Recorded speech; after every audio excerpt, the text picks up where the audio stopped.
Right, should be recording. Okay, 1991, with my friend Will. Exactly 31 years ago today. Decided on a whim quite late at night, on the longest day, or the morning of the longest day, to go to Hornsea to watch the sunrise on the Solstice. And I'm going to recreate that journey now. 31 years later. This is Top, where we used to hang about. Not the most exciting place in the world, but it was home for a while.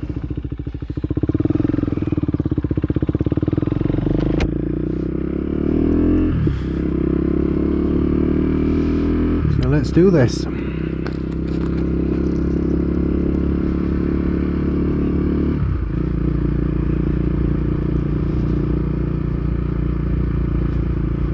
These trees are massive. It was not like this, well, obviously 30 years ago, but there were still trees, but they're not as big as this. There was not a canopy. It's quite mad. I'm not entirely sure whether my battery's going to last long enough to get us to Hornsea, because we went the long way around when we went, the boring way, unfortunately, so it's not going to be an exciting ride by any stretch of the imagination, but it's going to be accurate. There is something quite pleasing about recreating things.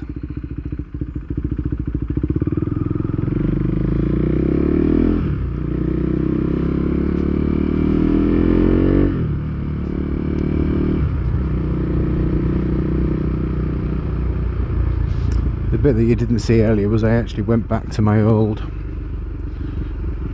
street and actually started the journey from outside the house that I lived at that time, but because I was worried about battery life, I decided not to film that part and just film this part. So you just have to take my word for it. Excuse me. Beep beep. Go go go.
It's not nice then.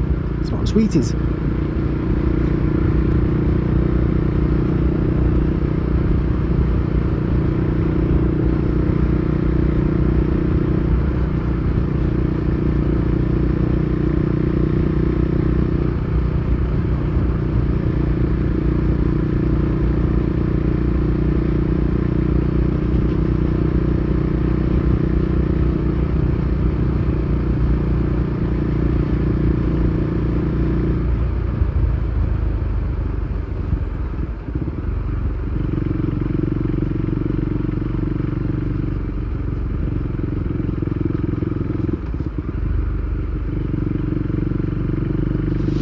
So 31 years ago I was on an RD125LC.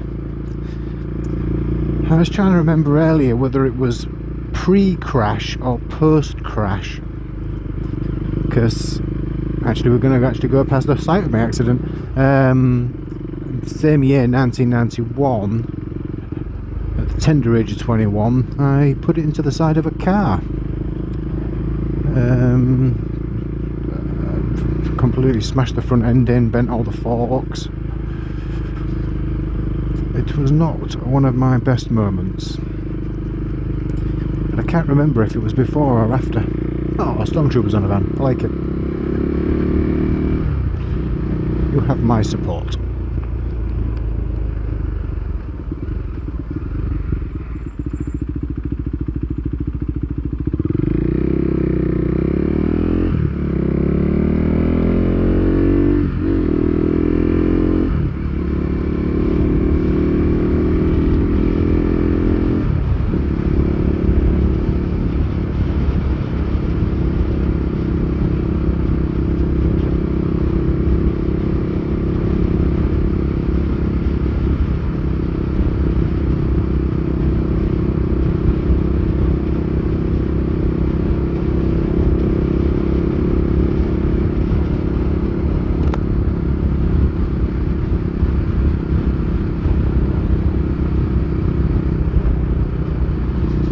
So this is where I had my accident, Willerby Square.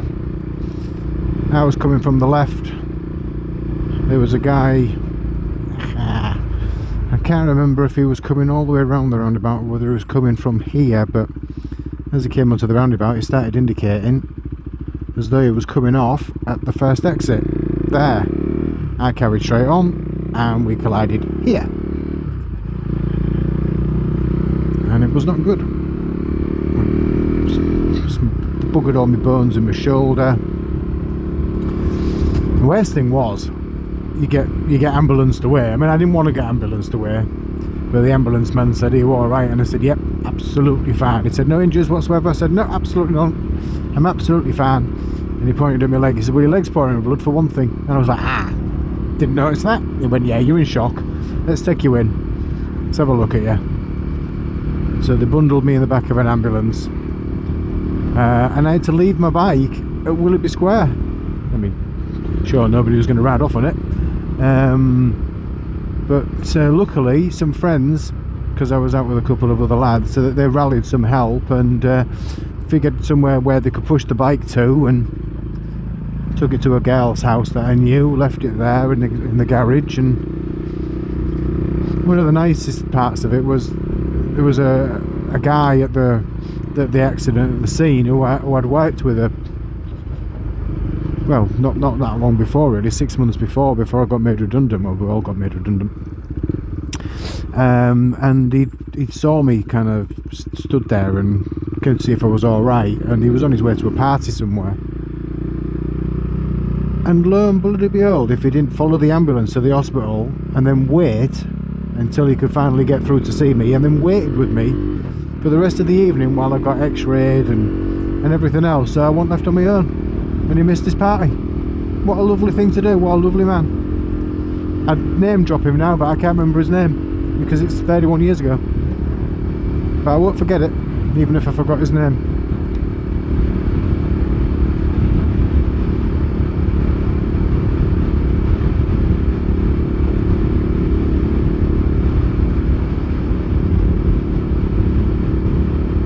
I don't know why in God's name we decided to go this way to Hornsea, because it's a long bloody way around. That sun's getting low. What time is it? I might not be able to get there in time.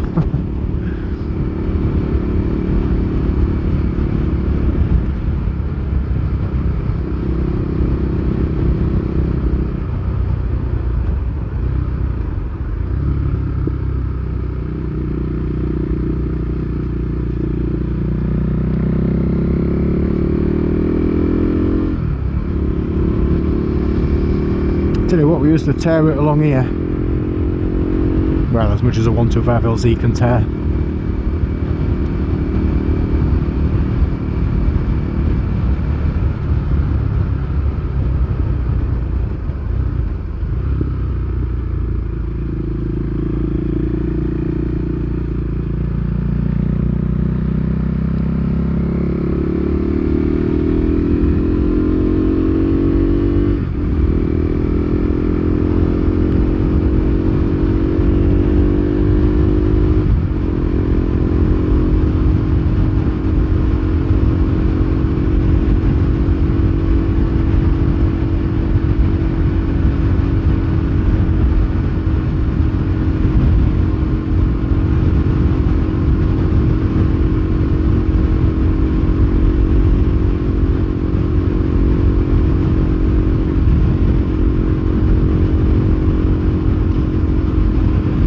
I always assumed that this was a 50, and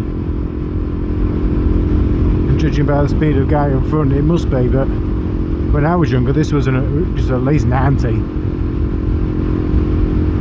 I mean, it wasn't signposted 90, but you know, you read between the lines, don't you?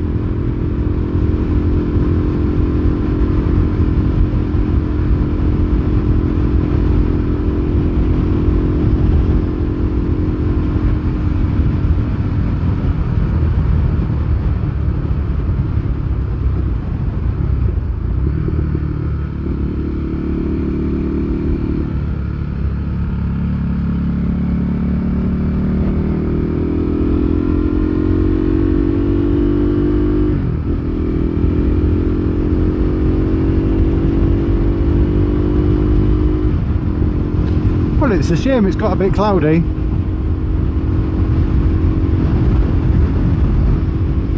But I imagine when the wind shifts it, it'll be fine. Yeah, a little bit poking through there, isn't there? A little bit poking through.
I'm not sure if I mentioned this, yeah I think I did, but when my friend and I set off for this little Hornsea trip in 1991, we set off at like 1 AM so we could watch the sun come up. And yeah, my days of watching sunrises at fucking 3 o'clock in the morning are long behind me. That can get in the fucking bin.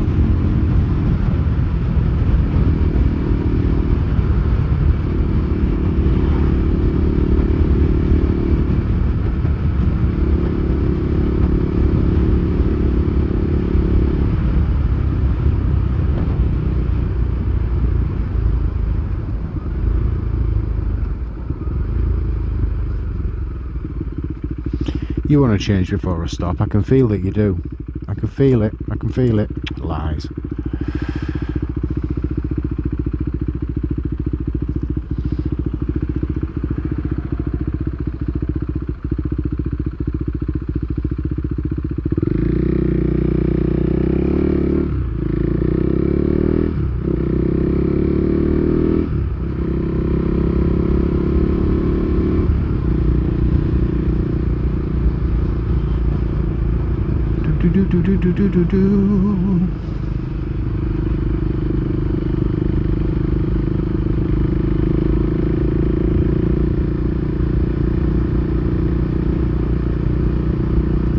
Like every road is bumpy.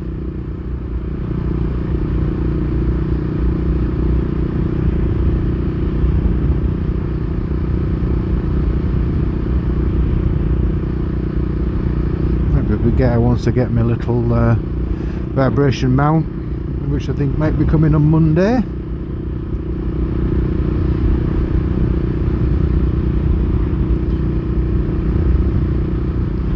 Ordered me intercom so I can put an intercom in my helmet and in Jenny's helmet, so then she can tell me off when I'm doing naughty things, and hopefully I can just turn that off on a little switch and I can ignore it.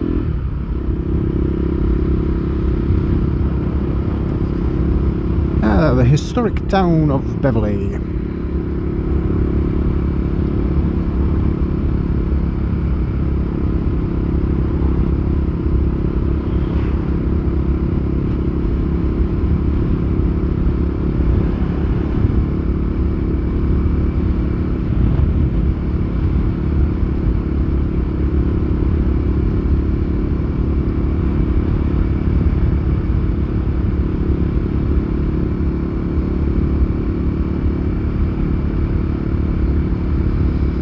Nothing to do with me.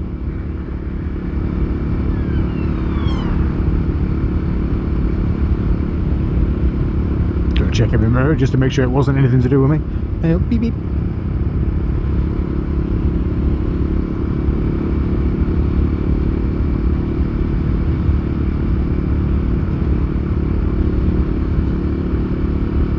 See, I told you, historic town of Beverley. I wasn't lying. And the beautiful Minster up in the distance.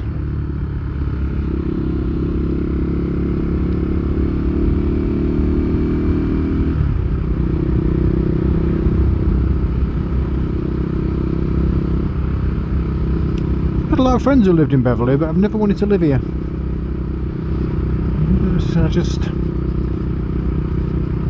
I always liked living in the bigger city. Now I live in a little village, but I suppose I don't mind living here now. In fact, this is probably too busy for me now. Right, I can't remember which way we went when we went. I think we went this way through town centre.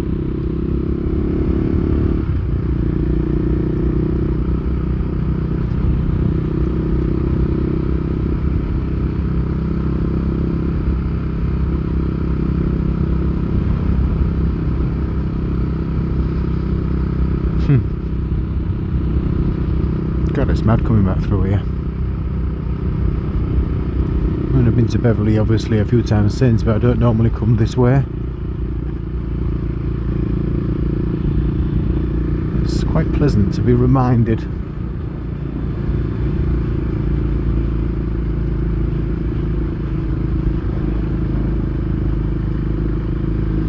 Oh, and it smells beautiful as well. The way you go past the pizzeria and it smells of garlic. Oh. Even though I've had my tea, it still makes me hungry.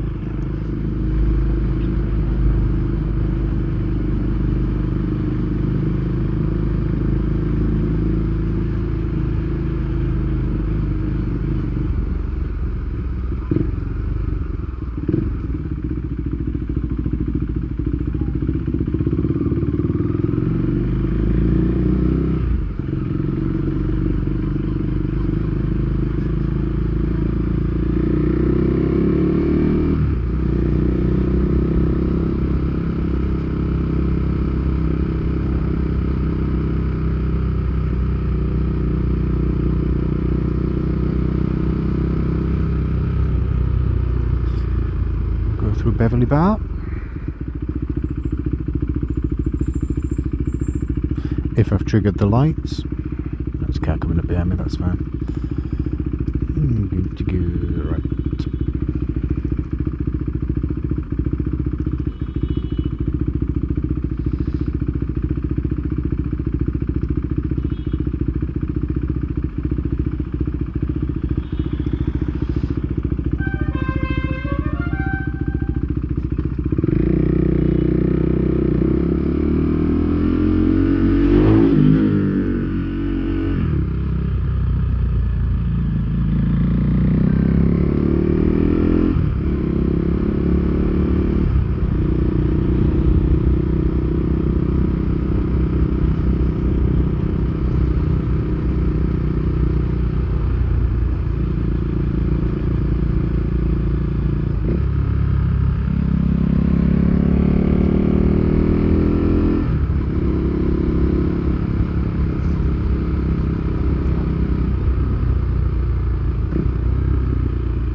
It looks like we're going to be following a Sainsbury's van.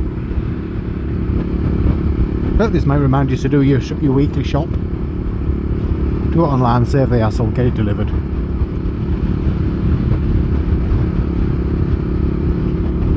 I've only got 10 miles an hour to play with, and I don't think that's enough to get me past this van.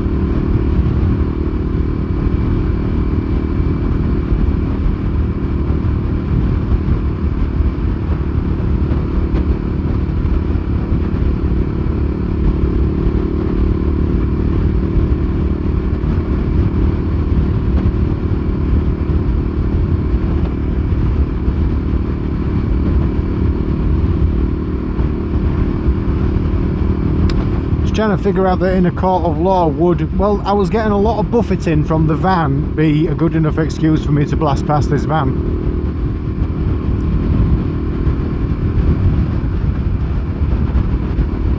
Because I am getting a lot of buffeting.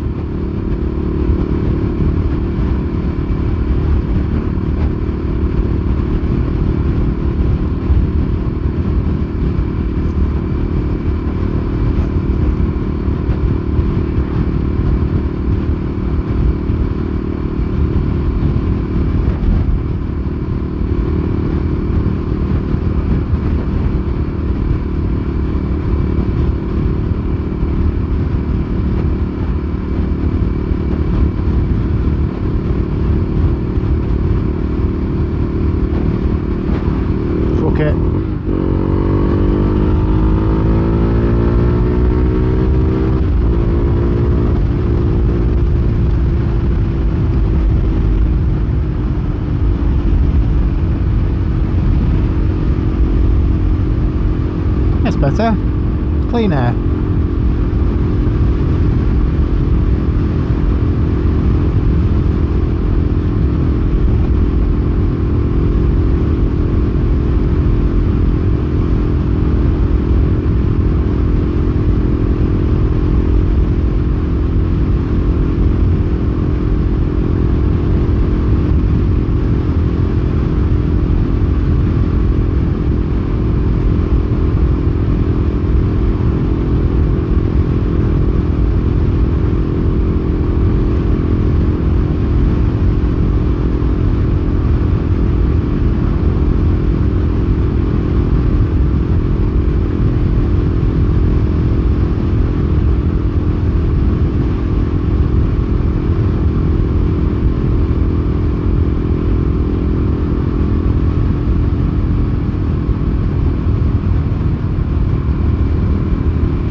Last time we was up this way, I don't even think we saw another car. It was 1 AM, I suppose, not many people bodding about that time of night. It was a weekend though, if I remember rightly. It was a Saturday, no, a Friday night.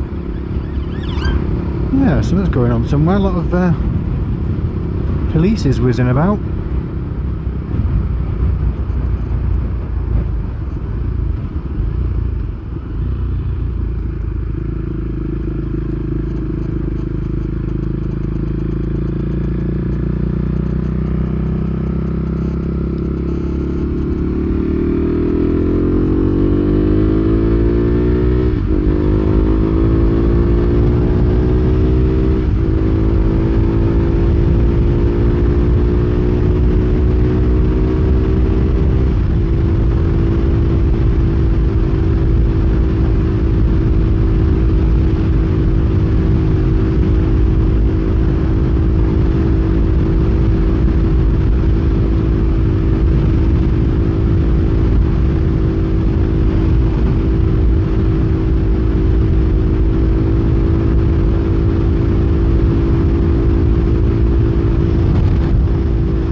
Can I get me some clean air here? I think so.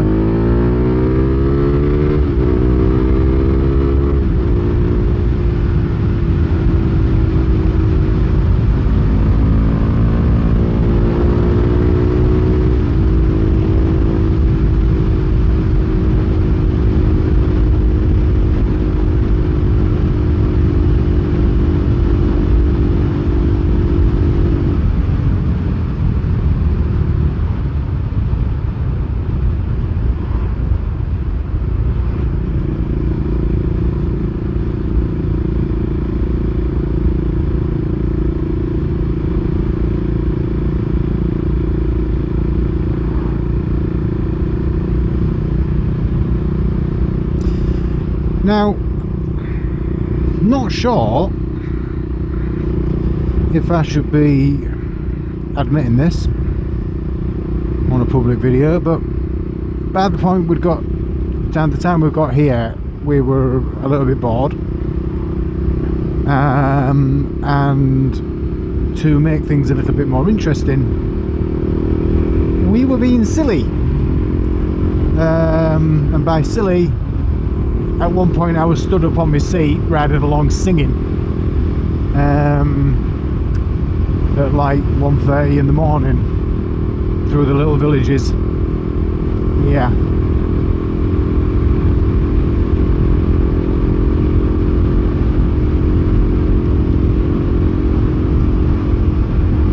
I've often thought about the fact that I was stood on one leg on my seat, somehow in control of the bike, and I'm not sure how I did it, because the geometry is all wrong, but clearly I did.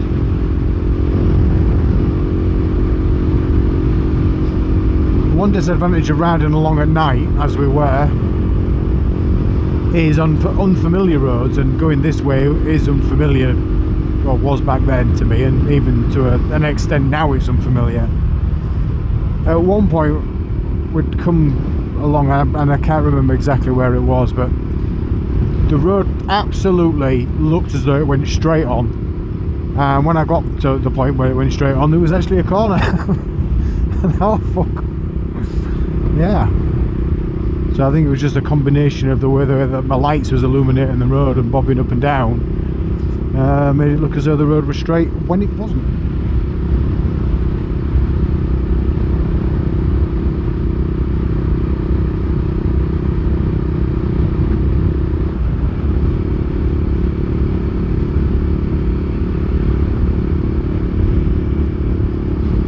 So it went left, kind of like this one does, but I don't think it was this corner, because there's cat's eyes here and markings, and I would have seen those.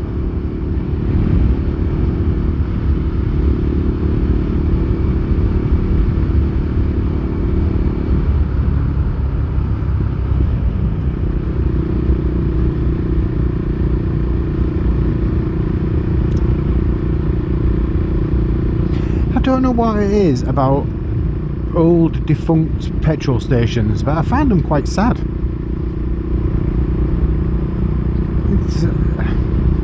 It's like the world was a better place when every little village had its own petrol station with 2 pumps. Back when I was younger, some of those pumps were actually, you know, they weren't self-operated. You know, a man would come out, and I obviously didn't have a vehicle back then, I was using in other people's cars, grown-ups, but a man would come out and fill your car for you, and you would pay. Self-service pumps were a rarity, largely because they didn't trust people to put petrol in their own cars. I don't know if that's indicative of how stupid people were back in the past, or how untrusting people were back in the past, but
well, that didn't seem to take that long, did it?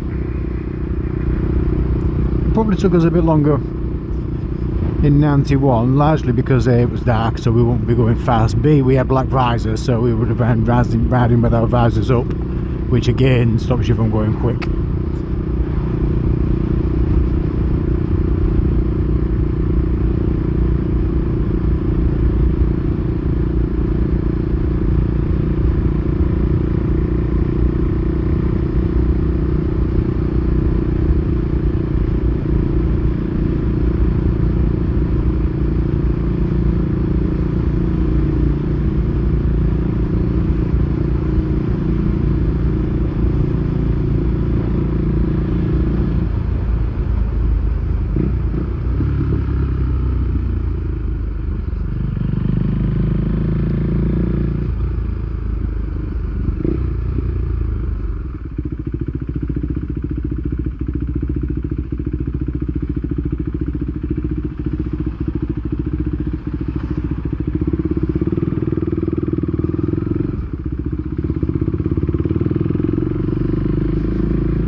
In the window. Ah, the scooters are out.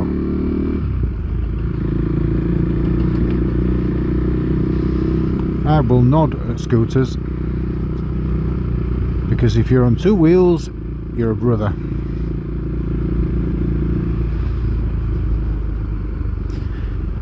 Whether you've had a hairdryer or not.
Yeah, here we go.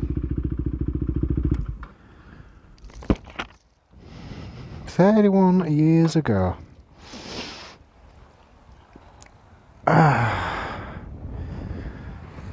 And we ended up walking down onto the beach and we wrote messages in the sand. Lost forever.